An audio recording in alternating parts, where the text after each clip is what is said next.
ฉะนั้นយើងមានឱកាសបាននៅរស់ប៉ុណ្ណឹងយើងល្មមប៉ុណ្ណឹងទៅការពិតនៃជីវិតរបស់យើងវាត្រូវតែយ៉ាងហ្នឹងដោយមិនចាំបាច់ឲ្យជីវិតយើងដូចគេទេកុំចាំបាច់កន្ទក់កន្ទិញថាម៉េចក៏ខ្ញុំខុសគេមិនដូចគេជីវិតរបស់យើងវាជាការពិតសម្រាប់ខ្លួនយើងណា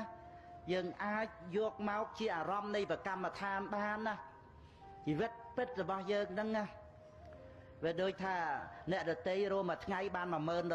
អាហ្នឹងគាត់ចាយ$10000របស់គាត់ទៅតែយើងរួមមួយថ្ងៃបាន10000រៀលហើយយើងទៅស្អប់10000ហ្នឹងយ៉ាងម៉េចយើងរស់នៅដោយសារ10000ហ្នឹងអីណាមិនរស់នៅដោយសារ$10000របស់គេនោះទេណានៅជីវិតរបស់យើងវាសំខាន់សម្រាប់យើងនេះណាកុំឲ្យយើងមើលងាយមើលថោកបោះបង់ជីវិតខ្លួនឯងចោលទៅតែសរសើរជីវិតគេណាអាហ្នឹងគឺយើងត្រូវតែមានស្មារតីចឹងឯងចឹងក្នុងការរស់នៅព្រោះយើងត្រូវតែជួយខ្លួនឯងនឹងឯងការរស់របស់យើងត្រូវឲ្យមានន័យមិនមែនយកទ្រព្យសម្បត្តិមាសប្រាក់លុយកាក់ហ្នឹងមកធ្វើខ្លឹមសារដល់ទីបំផុតទេនឹងឯង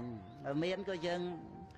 បរិច្ចាគទំនុកម្រងព្រះសាសនាអីប្រើប្រាស់តាមនឹងប៉ុន្តែសំខាន់គឺគុណធម៌នៃជីវិតគឺណាដែលអាចប្រព្រឹត្តទៅជាប្រយោជន៍ជួយខ្លួនឯងបាននិងជួយអ្នកដទៃបានទៀតផងអានឹងបានជាខ្លឹមសារនៃជីវិតហើយដូចជាជីវិតដែលយើងនៅរស់នឹងអញ្ចឹងយើងអាចធ្វើទានបានយើងមិនមែនយកជីវិតអ្នកដទៃ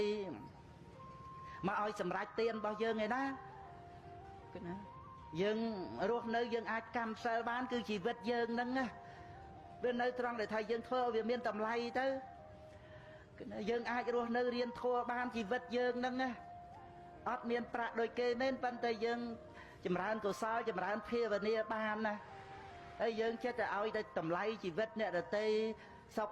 ចេះស្រួលអញ្ចោះយើងនឹងក៏ប្រយ័ត្នម៉េះពិបាកម៉េះអាហ្នឹងមកពីយើងមិនឲ្យតម្លៃនៃជីវិតខ្លួនឯង